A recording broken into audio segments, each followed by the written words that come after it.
want to give you some very practical things that will help you to overcome stress. And as I give you these, I want you to evaluate yourself. Number one, do one thing at a time. Try to do one thing at a time until you complete one project and then go to something else. We got to learn how to attack one area at a time. You see, you need to win somewhere because a win in one area gives you confidence for the next. Some of you are trying to do too much. You want to be involved in everything. You're so busy, you're just a busybody, and you end up doing nothing. And you're worn out, you're stressed out because you're trying to put your hat in every ring. Do one thing and master something. Number two, get organized. A lack of organization is very stressful. You got to have a plan and set some goals. Number three, know your pressure capacity and delegate. Sometimes we're tense because we're doing things that someone else could be doing. You need to learn how to delegate. Number four, stop procrastinating. Procrastination causes tension.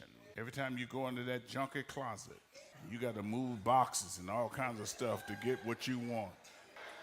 And you keep saying, I'm going to clean this closet one day. And you get stressed out every time you go into it. And you know what you're doing? You're preserving tension for yourself. Will you look at somebody and say, just do it? Number five, get some rest. You are not a machine. Learn how to rest. I had a real busy week. Oh my God, this past week, I had a conference from Wednesday to Friday. Had a funeral Thursday during the day, another funeral yesterday morning. After the funeral yesterday, I got home, and you know what I did? I went to bed in the middle of the day. It was beautiful outside, but it wasn't as beautiful outside as it was inside. I wanted to go out and ride my motorcycle yesterday. First of all, it was 100 degrees. That wasn't gonna happen. But can I help you out? Because I find myself doing this. Sometimes we're running when we don't even really need to be running. We spend all this money on these houses and we don't enjoy them.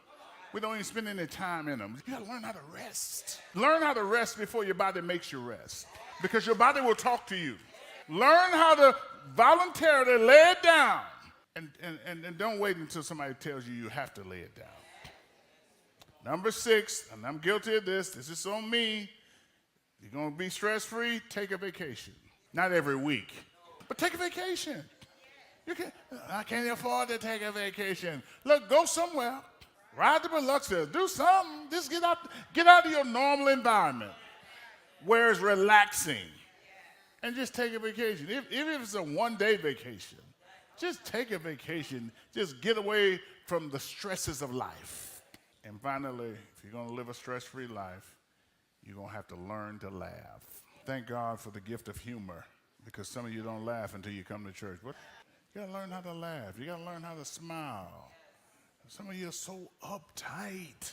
Oh, my God. Y'all looking at me, and you don't see the people that's sitting out there. Sometimes, there's something that's funny, and everybody else laughing, and one person in the crowd, I ain't gonna do it. Nope, ain't gonna do it. I ain't gonna do it.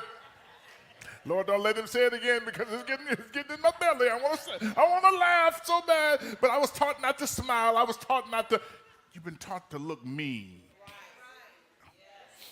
Smile. It's okay. It's okay. Bro, it ain't gonna make you look soft. Now everybody, just practice. Come on, just smile.